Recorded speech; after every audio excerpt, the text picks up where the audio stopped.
Clearing and settlement ആണ് പറയുന്നത്. Settlement process of NSE ട്ടാ.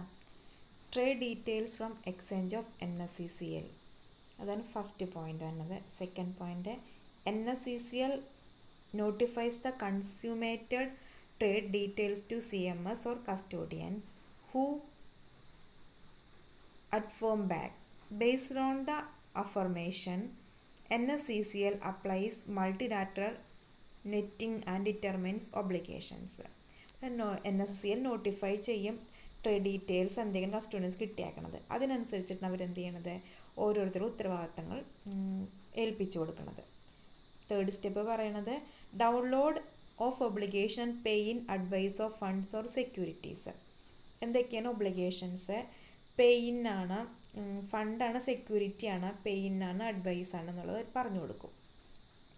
അടുത്തത് instruction to clearing banks to make funds available by pay in time. Pay in ടൈമിൽ clearing ബാങ്ക്സിന് instruction കൊടുക്കും എത്ര ഫണ്ടുകളാണ് അവർ കൊടുക്കേണ്ടതെന്ന്. Instruction to deposit arises to make securities available by pay in time. Pay in ടൈമിൽ ഡെപ്പോസിറ്ററീസിനും കൊടുക്കും സെക്യൂരിറ്റീസ് എത്രയാണ് അവർ പേ ചെയ്യേണ്ടതെന്ന്.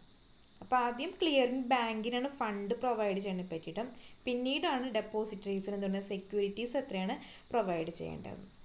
ലാസ്റ്റ് പറയണത് pain of securities NSECL advises deposit to debit pool account of custodians or CMS and credit it as account and depository does it. Pain of securities ആണ് പറയണത്. അതിൽ NSECL ആദ്യം ഡെപ്പോസിറ്ററീസിനോട് പറയും കസ്റ്റോഡിയൻസിൻ്റെ അക്കൗണ്ടിൽ ഡെബിറ്റ് ചെയ്യാനായിട്ടും പിന്നെ ഡെപ്പോസിറ്റ് അക്കൗണ്ടിൽ എന്ത് ചെയ്യാൻ പറ്റും, ക്രെഡിറ്റ് ചെയ്യാൻ പറ്റും. ഫണ്ടാണോ സെക്യൂരിറ്റിയാണോ പോകണം അതനുസരിച്ച് ആണ് എന്ത് പറയുന്നത് ഡെബിറ്റും ക്രെഡിറ്റും ചെയ്യാനായിട്ട് പറയണത്. അപ്പോൾ കൊടുത്തതിൽ അറിയാം NSE ആണ്, അത് NSECL കസ്റ്റോഡിയൻസിന് കൊടുക്കും. കസ്റ്റോഡിയൻസോ ക്ലിയറിംഗ് ബാങ്ക്സ് ഉണ്ട്, അല്ലെങ്കിൽ ഡെപ്പോസിറ്ററീസിനായിരിക്കാം. ക്ലിയറിംഗ് ബാങ്ക് എന്ന് പറഞ്ഞാൽ ഫണ്ട് പോണത്, ഡെപ്പോസിറ്റീസ് സെക്യൂരിറ്റീസ് പ്രൊവൈഡ് ചെയ്യണതും. സെക്യൂരിറ്റീസ് ആണ് കൊടുക്കണമെങ്കിൽ ഡെപ്പോസിറ്റീസ് NSECLിലേക്ക് വന്ന് അത് ക്ലിയർ ചെയ്യും. ക്യാഷ് എവിടേക്കും ക്ലിയറിംഗ് ബാങ്കിലേക്ക് പോവുകയും ചെയ്യും. അപ്പോൾ ഇങ്ങനെ ഒരു റൊട്ടേഷൻ ആയിട്ടാണ് നടക്കുന്നത്. അതിൽ കസ്റ്റോഡിയൻ ഉണ്ട്, ഡെപ്പോസിറ്ററി ഉണ്ട്, NSECL clearing bank. Clearing and settlement എന്താണെന്നുള്ളതാണ് പറയണത്. ഇപ്പോൾ ട്രേഡിങ് സ്ക്രിപ്പ് എന്ന് പറഞ്ഞാൽ സെക്യൂരിറ്റീസ് ട്രേഡ് ചെയ്യുമ്പോൾ എന്താണ് ഡിമാറ്റ് ഫോമിലായിരിക്കും സെറ്റിൽമെൻറ്റ് നടക്കുന്നത്. The obligations of members are communicated to custodians by the clearing agency. എന്താണ് കമ്മ്യൂണിക്കേറ്റ് ചെയ്തിട്ടുണ്ടായിരിക്കും ആരുമായിട്ട് നമ്മൾ ക്ലിയറിങ് ചെയ്യണം വ്യക്തമായിട്ട്. കസ്റ്റോഡിയൻ എന്ന് പറഞ്ഞിട്ടുണ്ടെങ്കിൽ സെക്യൂരിറ്റീസ് സൂക്ഷിച്ച് വെക്കുന്നവരോട് പറഞ്ഞിട്ടുണ്ടായിരിക്കും. They make available the required securities in their pool accounts with the deposit participants by the prescribed pay-in time for securities. പറഞ്ഞ സമയത്തിനുള്ളിൽ തന്നെ പേയ്മെൻറ്റ് നടത്തണം. പ്രിസ്ക്രൈബ്ഡ് ടൈം ഉണ്ട് അവർക്ക്. ആ സമയത്തിൽ എന്ത് ചെയ്യണം, പേയ്മെൻറ്റ് നടത്തണം. എത്രയാണ് സെക്യൂരിറ്റി എന്ന് പറഞ്ഞിട്ടുണ്ടെങ്കിൽ അത് അവരുടെ അക്കൗണ്ടിലേക്ക് എത്തിക്കുകയും വേണം. The depositor transfers the securities from the pool of accounts of custodians to the settlement account of the clearing agency. ഡെപ്പോസിറ്ററിയുടെ ആണ് എന്ത് ചെയ്യണത്, സെക്യൂരിറ്റി ട്രാൻസ്ഫർ ചെയ്യണത് കസ്റ്റോഡിയൻ്റെ അക്കൗണ്ടിലേക്ക്. ക്ലിയറിംഗ് ഏജൻസി ആണ് എന്ത് ചെയ്യണത്, സെറ്റിൽമെൻറ്റ് അക്കൗണ്ടിൻ്റെ കാര്യങ്ങളൊക്കെ നിർവഹിക്കുന്നത്.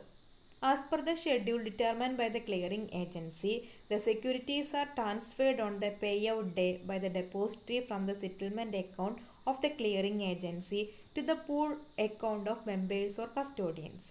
The pay-in and payout of securities are effected on the same day for all settlements. ഇപ്പോൾ സമയം ക്ലിയറിംഗ് ഏജൻസിക്ക് പറഞ്ഞിട്ടുണ്ടായിരുന്നു സെക്യൂരിറ്റീസ് എപ്പോഴാണ് പേ ഔട്ട് ആവേണ്ടതെന്നും അതുപോലെ സെറ്റിൽമെൻറ്റ് നടത്തേണ്ടത് എപ്പോഴാണെന്നും ക്ലിയറിംഗ് ഏജൻസിനെ വ്യക്തമായിട്ട് പറഞ്ഞിട്ടുണ്ടായിരിക്കും. അപ്പോൾ അതിനനുസരിച്ചിട്ടാണ് സെക്യൂരിറ്റി പേ ഇൻ ആണ് പേ ഔട്ട് ആണോ എന്നുള്ളത് അവർ തീരുമാനിക്കുന്നത്.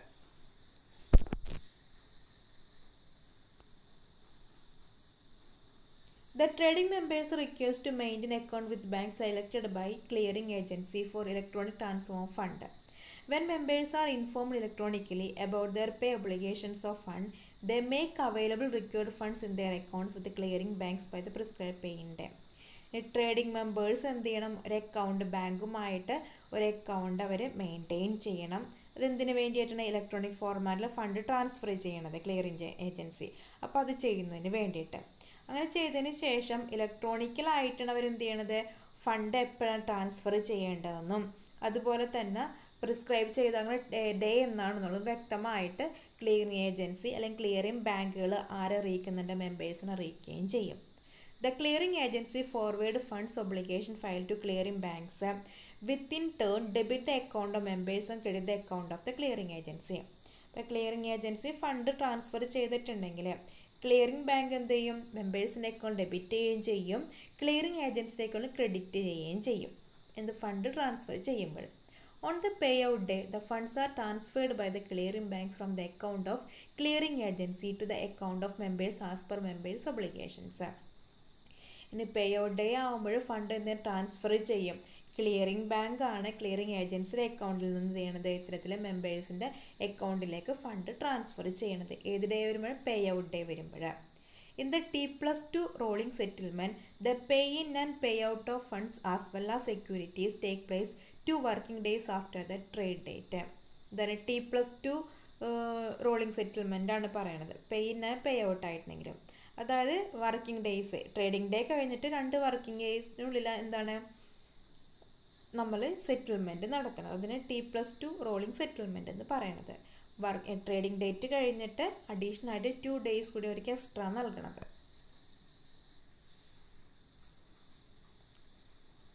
എന്തൊക്കെ പ്രോസസ്സാണ് സെറ്റിൽമെൻറ്റ് പ്രോസസ്സിൽ വന്നതെന്നാണ് പറയണത് കേട്ടോ. കോർ പ്രോസസ്സോ involve in the settlement process. First, determination obligation trading members by national security clearing limited. ആദ്യം തന്നെ NSSCLൻ്റെ ഉത്തരവാദിത്തങ്ങളെന്ന് ഡിറ്റർമിൻ ചെയ്യുക ട്രേഡിംഗ് മെമ്പേഴ്സുമായി ബന്ധപ്പെട്ട്. സെക്കൻഡ് പറയണത്, the members make available the required securities or funds in the designated accounts with the clearing banks depositories by the prescribed pay-in time. ഇതാണ് members securities ആണോ ഫണ്ടാണോ clearing ബാങ്കിൽ ഡെപ്പോസിറ്ററീസോ അവർ transfer ചെയ്യേണ്ടത്, available ആയിരിക്കേണ്ടത് ആ സമയത്ത്. Securities ആണെങ്കിൽ purchase ആണെങ്കിൽ securities ആയിരിക്കണം, സെയിലാണെങ്കിൽ fund ആയിരിക്കണം ആ അക്കൗണ്ടിൽ ഉണ്ടായിരിക്കേണ്ടത്. Upon the instruction of NSCCL, clearing banks debit members' account to the extent of payment obligations. ഇതാണ് NSCCLൻ്റെ ഇൻസ്ട്രക്ഷൻ കിട്ടിക്കഴിഞ്ഞിട്ടുണ്ടെങ്കിൽ ക്ലിയറിംഗ് ബാങ്ക് എന്ത് ചെയ്യാം, മെമ്പേഴ്സിൻ്റെ അക്കൗണ്ട് പേയ്മെൻറ്റ് ഒബ്ലിഗേഷൻ ആണെങ്കിൽ മെമ്പേഴ്സിൻ്റെ അക്കൗണ്ടിൽ ഫണ്ട് എന്ത് ചെയ്യണം, ഡെബിറ്റ് ചെയ്യണം. മൂന്നാമത്തത്, settlement complete upon release of pay out funds and securities to custodian or members.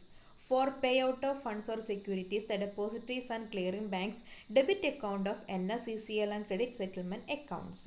ഇനി സെറ്റിൽമെൻ്റ് ആണെങ്കിൽ പേ ഔട്ട് ഫണ്ട് അല്ലെങ്കിൽ സെക്യൂരിറ്റീസ് എന്താണോ ഉള്ളത് എന്താണ് കസ്റ്റോഡിയനായിട്ട് വന്നത്, ഫണ്ട് സൂക്ഷിക്കുന്നവരാരും സെക്യൂരിറ്റീസ് പ്രൊട്ടക്റ്റ് ചെയ്യുന്നവരായിരിക്കാം.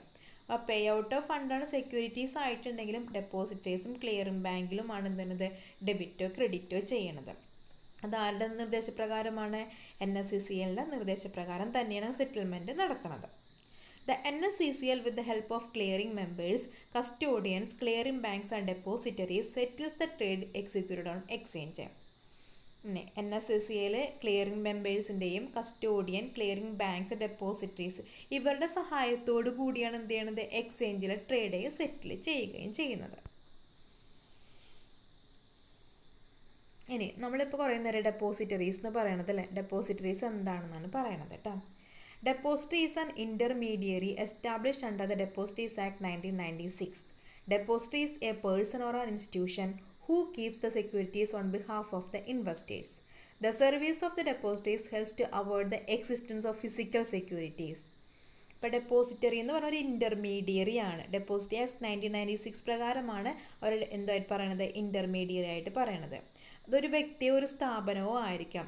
ഇൻവെസ്റ്റേഴ്സിന് പകരമായിട്ട് അവരുടെ നിർദ്ദേശപ്രകാരം പ്രവർത്തിക്കുന്നവർ, അവരുടെ സെക്യൂരിറ്റീസോ ഫണ്ടോ കൈകാര്യം ചെയ്യുന്നവർ. അപ്പോൾ അങ്ങനെ അവർ ഹെൽപ്പ് ചെയ്യണമെന്ന് പറഞ്ഞിട്ടുണ്ടെങ്കിൽ ഫിസിക്കൽ സെക്യൂരിറ്റീസ് സൂക്ഷിച്ചു വയ്ക്കുന്ന ബുദ്ധിമുട്ട് ഒഴിവാക്കാൻ വേണ്ടിയിട്ട്.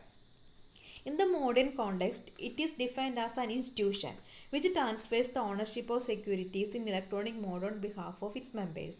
ഇനി മോഡേൺ കോണ്ടെക്സ്റ്റിലാണെങ്കിൽ, കാഴ്ചപ്പാടിലാണെങ്കിൽ ഒരു ഇൻസ്റ്റിറ്റ്യൂഷനാണ് ഇത് നിർവഹിക്കുന്നത്, ആരായിട്ട് പ്രവർത്തിക്കുന്ന ഡെപ്പോസിറ്ററി ആയിട്ട് പ്രവർത്തിക്കുന്നത്. ഇലക്ട്രോണിക് മോഡിലുള്ള ഷെയർസുകൾ എന്ത് ചെയ്യണത് കസ്റ്റമേഴ്സിന് പകരമായിട്ട് കയ്യിൽ സൂക്ഷിക്കുന്നവരെയാണെന്ന് പറയുന്നത് ഡെപ്പോസിറ്ററീസ് എന്ന് പറയണത്. അതൊരു സ്ഥാപനമാണ്. The principal function of depository is to dematerialize securities and enable their transaction book entry form.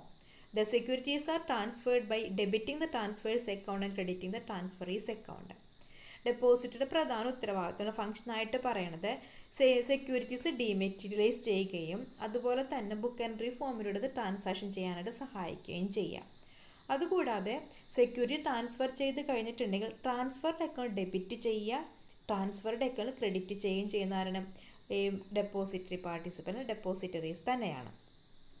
Only a company registered under the Companies Act and sponsored by the specified category of institutions can set up a depository in India. Before commencing operations, depositories should obtain a certificate of registration and certificate of commencement of business from SEBI. കമ്പനികൾ register ചെയ്ത കമ്പനികൾക്ക് മാത്രമാണ് എന്ത് ചെയ്യാൻ പറ്റുള്ളൂ, depositories ആയിട്ട് ഇന്ത്യയിൽ പ്രവർത്തിക്കാനായിട്ട് സാധിക്കുള്ളൂ. സ്പെസിഫൈ ചെയ്തിട്ടുണ്ട് ഇന്ന കാറ്റഗറി ഇൻസ്റ്റിറ്റ്യൂഷൻസ് മാത്രമേ ഡെപ്പോസിറ്ററി ആയിട്ട് പ്രവർത്തിക്കാൻ സാധിക്കുകയുള്ളൂ എന്നുള്ളത്. അവർ പ്രവർത്തനം ആരംഭിച്ച് കഴിഞ്ഞിട്ടുണ്ടെങ്കിൽ അവർക്ക് എന്ത് വേണം, പ്രവർത്തിക്കാനായിട്ട് ഒരു സർട്ടിഫിക്കറ്റ് വേണം, സെബിയിൽ നിന്നാണ് കിട്ടുന്നത്, അത് അവർ ഉണ്ടെന്നുള്ള ഉറപ്പുവരുത്തുകയും വേണം. Certificate registration and certificate commencement of business. The rights and obligations of depositories, depository participants, issuers and beneficial owners are spelled out clearly in the Depository Act 1996.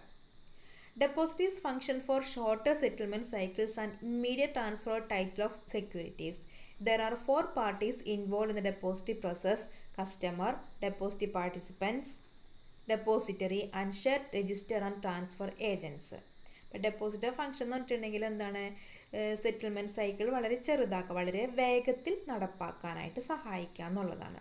4 പാർട്ടീസാണ് അവർ വന്നത് പ്രോസസ്സിൽ. കസ്റ്റമർ ഉണ്ട്, ഡെപ്പോസിറ്ററി പാർട്ടിസിപ്പൻസ് ഉണ്ട്, ഡെപ്പോസിറ്ററി ഉണ്ട്, share transfer register transfer agents RTA. ഇവർ 4 പാർട്ടീസാണ് എന്തിൽ വന്നത്, ഈ settlement പ്രോസസ്സിൽ വരുന്നത്.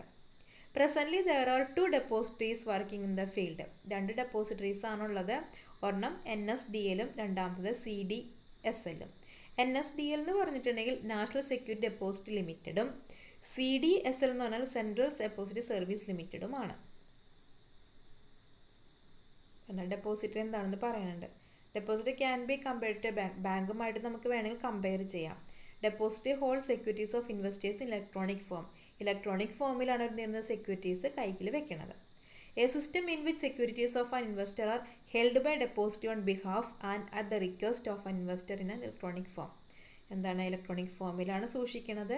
ഇൻവെസ്റ്റേഴ്സ് പറഞ്ഞാൽ മാത്രം, അവരുടെ അപേക്ഷ അല്ലെങ്കിൽ റിക്വസ്റ്റ് ഉണ്ടെങ്കിൽ മാത്രമാണ് അവരങ്ങനെ ചെയ്യണത്. This system is also known as scriptless trading system. Depository എന്ന് പറയാം, സ്ക്രിപ്റ്റ്ലെസ് ട്രേഡിംഗ് സിസ്റ്റം എന്ന് കൂടി പറയാറുണ്ട്. ഇനി ആർക്കൊക്കെ ഡെപ്പോസിറ്റ് പാർട്ടിസിപ്പൻസ് ആയിട്ട് പ്രവർത്തിക്കാം എന്നാണ് പറയണത് കേട്ടോ. ഇപ്പോൾ ഡെപ്പോസിറ്റ് ആക്ട് 1996 പ്രകാരവും സെബി റെഗുലേഷൻസ് 90s പ്രകാരം പറയണം, താഴെ പറയുന്നവർക്ക് മാത്രമേ എന്തായിട്ട് പ്രവർത്തിക്കാൻ, ഡെപ്പോസിറ്റ് പാർട്ടിസിപ്പൻസ് ആയിട്ട് പ്രവർത്തിക്കാൻ പറ്റുള്ളൂ. Financial institutions, banks, approved by foreign ബാങ്കുകളുണ്ട്, custodians, stock brokers, a clearing corporation or clearing house of stock exchange, a non banking finance company, a registrar to an issue or share transfer agents. അപ്പോൾ ഇത്തരം ആൾക്കാർക്ക് മാത്രമേ deposit participants ആയിട്ട് പ്രവർത്തിക്കാനായിട്ട് സാധിക്കും. ഇത്രയുമാണ് ഇതിൽ പറയുന്നത് കേട്ടോ. അപ്പോൾ ഇതിലിപ്പോൾ ക്ലിയറിംഗ് ആൻഡ് സെറ്റിൽമെൻറ്റ് പറഞ്ഞ്, ഡെപ്പോസിറ്ററി എന്താണെന്ന് പറഞ്ഞ്, ഡെപ്പോസിറ്റ് പാർട്ടിസിപ്പൻസ് എന്താണെന്ന് പറഞ്ഞു.